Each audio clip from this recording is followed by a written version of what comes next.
ഏവരും കാത്തിരുന്ന ആറ്റുകാലമ്മയുടെ പൊങ്കാല നേദിക്കുന്ന സമയം ആയിരിക്കുകയാണ്. അല്പസമയത്തിനുള്ളിൽ പൊങ്കാല നിവേദ്യം നടക്കുന്നതായിരിക്കും. എന്തായാലും ഇത്ര ഒരുമയോടുകൂടി കേരളത്തിൻ്റെ, അതോടൊപ്പം തന്നെ കേരളത്തിൻ്റെ മാത്രമല്ല മറ്റ് സംസ്ഥാനങ്ങളിൽ നിന്നും അന്യരാജ്യങ്ങളിൽ നിന്ന് പോലും നിരവധി ആൾക്കാരാണ് അമ്മയ്ക്ക് പൊങ്കാല അർപ്പിക്കാനായി തിരുവനന്തപുരം നഗരത്തിലെത്തിയത്. എന്നാലും നമ്മുടെ ഉദ്യോഗസ്ഥന്മാരും അതോടൊപ്പം തന്നെ തിരുവനന്തപുരം കോർപ്പറേഷനും സർക്കാരുകളും ഉണർന്നു പ്രവർത്തിച്ചു എന്നാണ് പലരിൽ നിന്നും നമുക്ക് അറിയാൻ സാധിച്ചത്.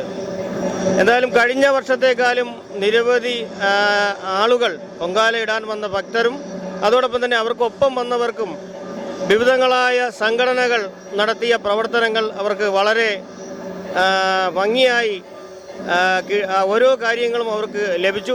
ഉദാഹരണത്തിന് വെള്ളം, ഭക്ഷണം, അതോടൊപ്പം തന്നെ വെള്ളത്തിന് ഏറ്റവും കൂടുതൽ വിഷയം വന്നതായിരുന്നു. തിരുവനന്തപുരം നഗരത്തിൽ പല സമരങ്ങൾ നടന്നു, തലയിൽ കുടം വച്ചുള്ള സമരം നടന്നു. എന്തായാലും ഈ ഒരു പൊങ്കാല നേദ്യത്തിന് മുന്നേ എല്ലാം ഭംഗിയായി അവസാനിച്ചു എന്നുള്ളത് ആ അമ്മയുടെ ഒരു കടാക്ഷം കൊണ്ട് മാത്രമാണ്. എന്തായാലും ജനങ്ങളിൽ നിന്ന് ഞങ്ങൾക്കറിയാൻ സാധിച്ചത് ഇവിടുത്തെ ഭരണസംഹിതയും അതോടൊപ്പം തന്നെ തിരുവനന്തപുരം കോർപ്പറേഷനും മറ്റ് സന്നദ്ധ സംഘടനകളുടെയും ഒരേ ഒരുമയോടുള്ള പ്രവർത്തനമാണ് ഈ ഒരു പൊങ്കാല വിജയത്തിലെത്താൻ സാധിച്ചു എന്നാണ്.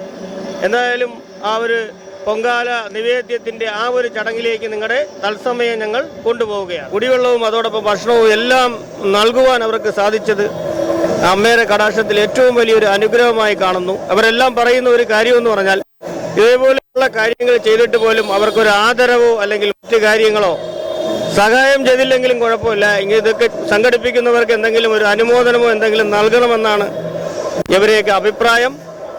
എന്തായാലും ഈ വർഷത്തെ പൊങ്കാല നിവേദ്യം ഏകദേശം കഴിയാറായ ആ ഒരു സമയമാണ്. എന്തായാലും പല ജില്ലകളിൽ നിന്നല്ല പല സംസ്ഥാനങ്ങളിൽ നിന്നും അന്യ രാജ്യങ്ങളിൽ നിന്ന് പോലും വിവിധങ്ങളായ ആൾക്കാരാണ് ഈ ഒരു പൊങ്കാല അർപ്പിക്കാൻ വേണ്ടി ഇവിടെ എത്തിയത്. എന്തായാലും എല്ലാവർക്കും BMTV ന്യൂസിൻ്റെയും വിഘ്നേശ്വര ചാരിറ്റബിൾ ട്രസ്റ്റിൻ്റെയും 1000 നന്ദി രേഖപ്പെടുത്തിക്കൊണ്ട് ഞങ്ങൾ ഈ ഒരു തത്സമയ വീഡിയോ ഇവിടെ അവസാനിപ്പിക്കുന്നു. നന്ദി, നമസ്കാരം.